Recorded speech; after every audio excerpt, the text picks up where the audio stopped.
Assalamualaikum warahmatullahi wabarakatuh dan salam sejahtera. Seperti biasa, saya akan mulakan video dengan meminta tuan-tuan untuk subscribe channel YouTube Datuk Amran untuk memberikan saya ruang dan peluang berkongsi pengalaman, pengetahuan tentang situasi politik di negara kita pada hari ini. Tuan-tuan, baru-baru ini kita dikejutkan sekali lagi. Kononnya sebuah pertubuhan Cina bernama Huazhong telah berjumpa dengan Perdana Menteri Tan Sri Muhyiddin Yassin dan kononnya telah mendapat restu yang akan meminta kerajaan untuk mengiktiraf UEC, United Examination Certificate. Dalam video ini saya tak nak cerita banyak tentang UEC. Tetapi kita semua tahu keburukan jika UEC dilaksanakan ataupun diiktiraf di negara ini. Dalam buku ini, saya bukan nak tipu, saya bukan nak kelentong. Dalam buku ini, kalau kita baca, kita akan tahu betapa buruknya ataupun keburukan UEC jika diiktiraf di negara ini. Dalam buku ini banyak tokoh-tokoh akademik, wartawan dan mereka yang faham tentang sektor pendidikan negara dan mereka tahu bahawa UEC jika dilaksanakan bukan sahaja akan merosakkan sistem pendidikan negara, malah akan menjejaskan perpaduan kaum negara ini dan akhirnya tidak akan menjadikan Malaysia sebuah negara yang lebih baik. Tuan-tuan, apakah percaturan sebuah pertubuhan seperti Huazhong ini untuk mengatakan Perdana Menteri akan meminta kerajaan mengiktiraf UEC? Apakah mereka ingin mengatakan bahawa pengundi Cina akan kembali mengundi Perikatan Nasional, kembali mengundi Tan Sri Muhyiddin jika kerajaan mengiktiraf UEC? Saya nak beritahu satu perkara. Jika kerajaan mengiktiraf UEC, maka ramai orang Melayu akan kecil hati dan tidak akan lagi menyokong Perikatan Nasional. Itu pasti. Kerana semasa saya bergiat cergas dalam NGO, kami semua faham bahawa UEC ini adalah agenda satu bangsa tertentu untuk merosakkan sistem pendidikan negara yang akhirnya kita akan menjadi sebuah negara yang berbentuk betul-betul perkauman. UEC ini tidak ada gunanya untuk dilaksanakan, tetapi sekumpulan manusia daripada satu bangsa saja mahukah ia dilaksanakan kerana mereka ini mempunyai jiwa yang sangat kotor kepada negara asal mereka dan mereka ini tidak mahu sebuah bangsa Malaysia dilahirkan. Itu satu. Kedua, apakah kerajaan hari ini ada kepercayaan bahawa pengundi bangsa itu akan kembali kepada Perikatan Nasional? Saya nak beritahu. Saya lama dalam DAP dan saya masih ada kawan-kawan yang dalam DAP yang masih berhubung dengan saya. Dan mereka ini telah mengesahkan kepada saya bahawa pengundi Cina tidak akan balik kepada Perikatan Nasional ataupun mereka ini akan tetap mengundi DAP pada PRU 15 akan datang. Saya nak ulang. Masyarakat Cina akan terus memberikan sokongan padu hampir 100% kepada DAP untuk PRU 15 akan datang kerana mereka masih berharap DAP mempunyai peluang, mempunyai iltizam yang cukup kuat untuk memperjuangkan UEC bagi pihak mereka.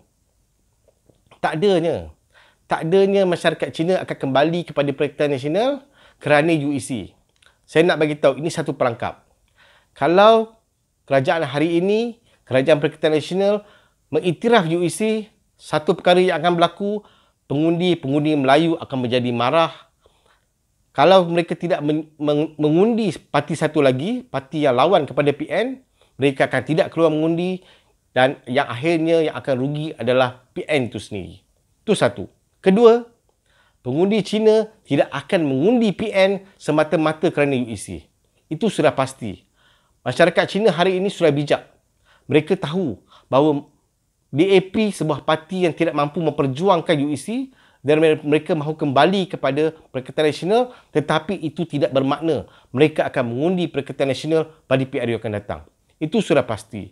Jadi tuan-tuan, kepada DAP yang hipokrit ini, kepada pertubuhan Cina seperti Huangzhong ataupun Dongzhong atau Bezong yang ada ni, kamu hentikanlah meminta UEC diiktiraf kerana ini adalah perjuangan yang tidak betul untuk negara. Saya nak beritahu satu.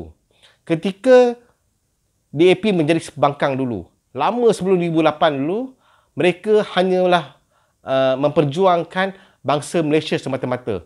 Walaupun di belakang mereka hanyalah satu bangsa saja, tapi ayat mereka ialah mereka memperjuangkan satu bangsa dan kononnya mereka mahu melahirkan bangsa Malaysia.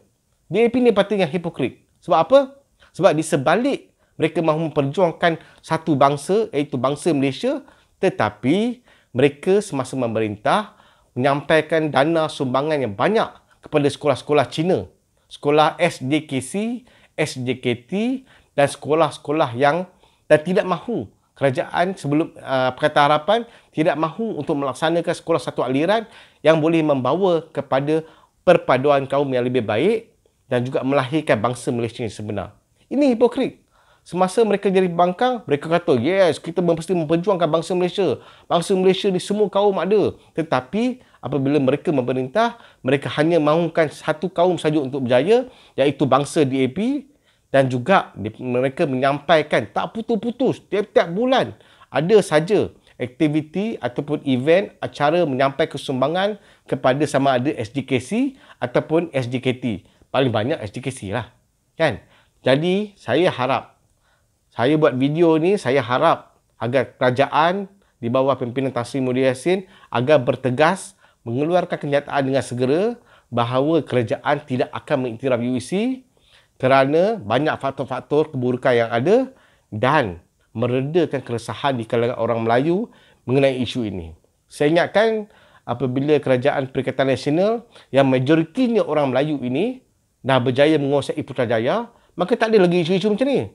Tetapi hari ini, beberapa hari lalu, kita masih dikejutkan dengan isu UEC ini dan kononnya pertubuhan Cina ni telah berjaya mempengaruhi Perdana Menteri untuk mengiktiraf UEC. Apa? Kalau kita UEC, apakah negara akan menjadi negara yang lebih baik? Adakah sistem pendidikan kita akan menjadi lebih unggul? Ataupun pelajar-pelajar kita akan mengharungi Malaysia ini di masa depan dengan menjadi satu bangsa Malaysia yang sebenar dan juga dapat memupuk perkauman? Come on. Ini semua hanya untuk mencebelahkan lagi masyarakat kita dan isu perpaduan tidak berada di minda mereka. Jadi saya harap kerajaan ambil tindakan yang tegas. Seperti yang dikatakan oleh bekas Perdana Menteri sebelum ini, Dong Zong adalah sebuah pertubuhan yang resis. Saya tak nak kata Huazong ni pertubuhan yang resis, tetapi kerajaan kena bertegas untuk tidak melaksanakan ataupun mengiktiraf UEC di negara ini. Itu satu. Kedua, baru-baru ini juga kita tengok betapa DAP terus membuli Datuk Seri Anwar Ibrahim. Saya dengar ucapan Datuk Seri Anwar Ibrahim di Parlimen, kata politik beliau penuh derita. Saya nak beritahu kepada geng-geng PKR, kamu sedar tak hari ini? Sedar tak hari ini bahawa Datuk Seri Anwar Ibrahim telah kehilangan sokongan. Dan DAP hari ini secara terang-terang. Terang-terang tidak lagi menyokong Datuk Seri Anwar, tetapi mahu Tun Dr. Mahathir Mohamad menjadi PM. Apa maknanya? Pengorbanan, kerjasama, collaboration di antara Datuk Seri Anwar dengan DAP selama berpuluh-puluh tahun dibuang dalam longkang hanya kerana sejak PRU 14 yang lalu Tun Mahathir mengepalai Pakatan Harapan dan DAP dah tahu yang boleh menjadikan mereka kerajaan hanyalah Tun Dr. Mahathir Mohamad dan bukannya Anwar Ibrahim. Tak habis-habis. Dan akhirnya tuan-tuan, akibat keegoan, akibat kesombongan diri sendiri, Datuk Seri Anwar akan terus dipinggirkan semata-mata begitu saja oleh rakan-rakan dalam Pakatan Harapan sendiri. Kalau ada DAP pinggir, dah tentu 8 berpinggir. Itu standard lah kan. Jadi, saya nak minta geng-geng Pakatan Harapan PKR dalam Pakatan Harapan untuk muhasabah. Kita lihat secara logik di manakah kekuatan Datuk Seri Anwar dan begitulah dikumpulkan untuk menjadikan Datuk Seri Anwar sebagai apa jua lah. Saya tak kisahlah kan. Tapi saya nak geng-geng PKR semua sedar bahawa DAP sedang membuli kamu. Baru-baru ni DAP Sarawak pula kata, oh bagi deadline, bagi tarikh tertentu sampai Datuk Seri Anwar untuk mendapat sokongan untuk mereka kembali pada kerajaan. Kalau dah habis, tak mampu buat, kita bagi pula pada Datuk Seri Shafie Apdal untuk menjadi calon Perdana Menteri. Apa ni? Hormatlah sikit kepada rakan kamu yang telah bersama-sama berpuluh-puluh tahun berkorban kewangan, tenaga, masuk jail 2-3 kali semata-mata untuk memenangkan Pakatan, dulu Pakatan Rakyat, sekarang Pakatan Harapan, tetapi hari ini Hanya kerana Tun Dr. Mahathir Mohamad yang baru berkawan dengan kamu semula, kamu sanggup untuk menikam Datuk Seri Anwar yang telah berpuluh-puluh tahun. Dengan itu saya harap rakan-rakan dalam PKR sedar diri, menilai semula hubungan dengan DAP ini, kerana DAP plus Amanah ini, plus PAN ni takkan jadi kawan yang baik. Dan hari ini saya nak beritahu, kalau DAP terus bersama dengan Datuk Seri Anwar, maka selama-lamanya lah hasrat Datuk Seri Anwar untuk menjadi PM tidak akan tercapai. Itu saja saya nak beritahu dalam video ini. Satu, mengenai UEC, kerajaan mesti tegas, mesti dengan segera menafikan akan mengiktiraf UEC. Dan keduanya, geng-geng PKR muhasabah diri, menilai semula hubungan dengan DAP ini. Sekian saja. Saya ucap terima kasih kerana menonton video Dr. Amran, dan insya-Allah kita akan bertemu dalam video yang akan datang. Assalamualaikum warahmatullahi wabarakatuh. Terima kasih.